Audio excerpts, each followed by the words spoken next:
Je suis navré de vous dire que dans La Belle et la Bête, il y a un personnage homosexuel. Il y en a deux même. Oui. Quelle horrible tristesse.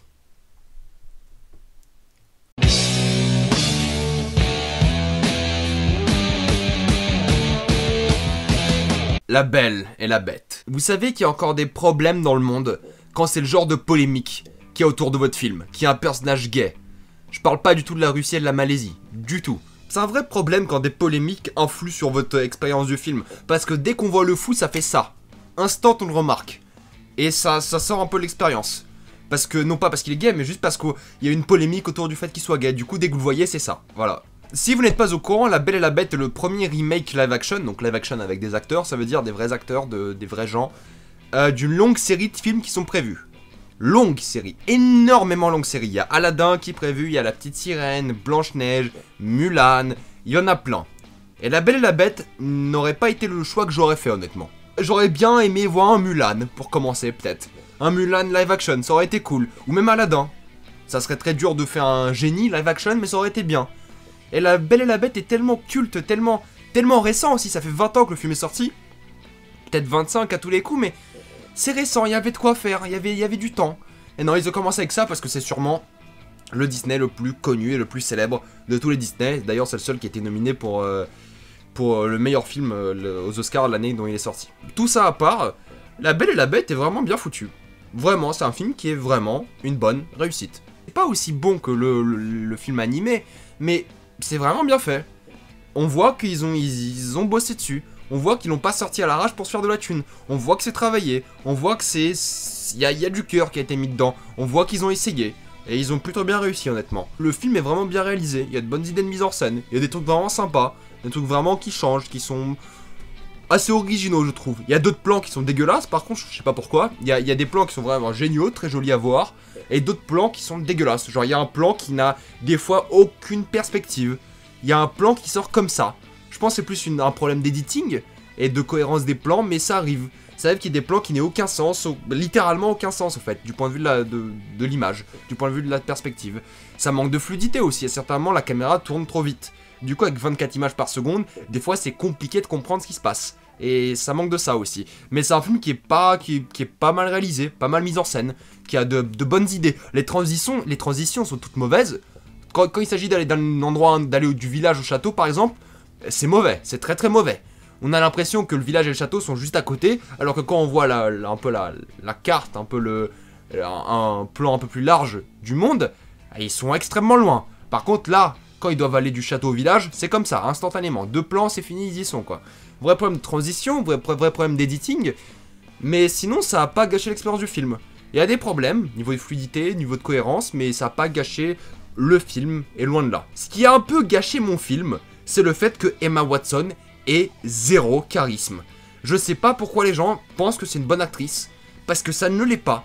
Ce n'est pas une bonne actrice, du moins pas dans La Belle et la Bête. Elle a joué bien dans d'autres films, je suis d'accord, je pense à Bling Ring ou Perks of Being a Wallflower, mais là, c'est surjoué de ouf, de sa part, et il a pas beaucoup de lignes, et surtout qu'elle a qu'une émotion, c'est le sourire là, je suis contente et tout, et quand elle n'est pas contente, elle est en mode... Oh... Non, elle joue pas très bien, contrairement à Luke Evans, qui fait un excellent Gaston. C'est sûrement l'un des personnages les plus charismatiques du film. Il joue très bien Gaston, il est vraiment détestable, mais en même temps un peu attachant au début. À la fin, il est complètement détestable, on a envie qu'il meure. Et c'est quelqu'un qui s'est vraiment donné dans son rôle. Le fou est juste très drôle dans le film. Toutes les lumières, Big Ben, tout ça, ils sont vraiment bien interprétés par Ewan McGregor, Ian McKellen et plein d'autres acteurs. Il y a vraiment beaucoup d'acteurs, il y a Stanley Tucci, il y a Kevin Kline, enfin il y en a plein. Et ils jouent vraiment tous bien, sauf Emma Watson. Je sais pas ce qui s'est passé. Elle surjoue de ouf, elle est juste là pour être jolie, j'ai l'impression. Ce qui est assez marrant pour une féministe comme elle, ça c'est marrant d'être là juste pour être jolie. Et ouais. Et j'ai adoré la Bête, elle est vraiment imposante, c'est quelqu'un qui fait peur, quelqu'un qui est énorme, quelqu'un qui est bien interprété, même si les effets spéciaux sont un peu douteux à certains moments, durant tout le film, surtout avec la Bête, il y a des animations au niveau du visage qui passent beaucoup moins, ça faisait peur, elle était imposante, intimidante, et quand elle était un peu plus posée, cette Bête était vraiment bien faite en fait, ça qui c'était pas impressionnant, mais ça gâchait pas l'expérience, ça ne nous faisait pas sortir du film. Tous les effets spéciaux certains faisaient un peu sortir du film, pas tous, Il y a des scènes à cheval qui étaient ridicules. Mais en grosso modo, en général, c'était plutôt bien filmé, plutôt bien, les effets spéciaux étaient plutôt bien faits au niveau de la lumière surtout. Sans mauvais jeu de mots. Lumière. Mais ce qu'il faut savoir, c'est que c'est un musical. Ça chante presque tout le temps. 80% du film, ça chante. Alors je me rappelle pas du film d'animation, mais dans ma tête, ça chantait pas autant. Mais là, ça chante beaucoup. Beaucoup, beaucoup. Et après avoir vu La La Land, ça manque de fluidité dans la chanson. Ça manque de chansons qui vous donnent envie de chanter, au fait. Ça manque de chansons qui sont entraînantes. Ça manque de chansons qui sont bien, en fait. Enfin, elles sont bien, mais sans plus. Elles sont genre, ah, sympa, ils chantent. Voilà, ça s'arrête là, parce qu'ils chantent et c'est pas intéressant. C'est divertissant, c'est pas intéressant. Et c'est encore une fois le vrai problème de chanter ses émotions. Au lieu de chanter un truc qui a un rapport avec ses émotions, on chante ses émotions directement. Les gens chantent bien, je sais pas, enfin, je m'en fous. Mais ça chante beaucoup. Et si vous n'aimez pas les films où ça chante, c'est pas votre film. Clairement. Mais du coup, on a un film qui est bien réalisé, qui est plutôt bien édité, qui est bien rythmé. Les 2h10 sont passées assez vite. Même si le dernier acte du film était pas vraiment transcendant, je sais pas trop ce qui s'est passé. Ils ont vraiment joué dans l'action alors qu'il fallait juste pas. Il y avait un niveau de subtilité, d'attachement qui a été fait, et partir en action n'était pas le meilleur des choix, je trouve. Mais on a des vrais personnages qui sont attachants. Le film est à certains moments très émouvant, très très fort. Et il y a de bonnes initiatives qui ont été prises, il y a de bonnes idées, il y a de bons acteurs, sauf Emma Watson, parce que je sais pas ce qu'elle fout là, enfin, je sais ce qu'elle fout là, mais elle est pas intéressante. C'est un film qui a été plutôt bien fait, je vais dire effectué, mais c'est un film qui a été bien fait, qui a été bien mis en scène, et qui est tout simplement divertissant. C'est pas un mauvais film, c'est pas un film de génie, mais c'est un bon divertissement, qui est vraiment sympa à voir, si vous pouvez accepter que ça chante 80% du film. Voilà. Mais si vous êtes fan de Disney, si vous êtes fan de La Belle et la Bête, je pense que c'est le genre de film pour vous. Il y a quoi apprécier. Même si pour moi, le gros point fort du film, c'est Luke Evans, qui joue un excellent Gaston et qui est vraiment... C'est un plaisir de voir à l'écran. Il est insupportable et pour moi, ça a vraiment vendu mon film.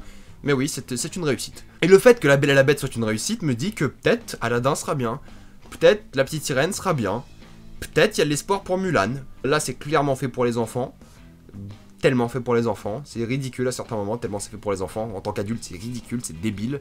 Mais surtout le dernier acte, enfin...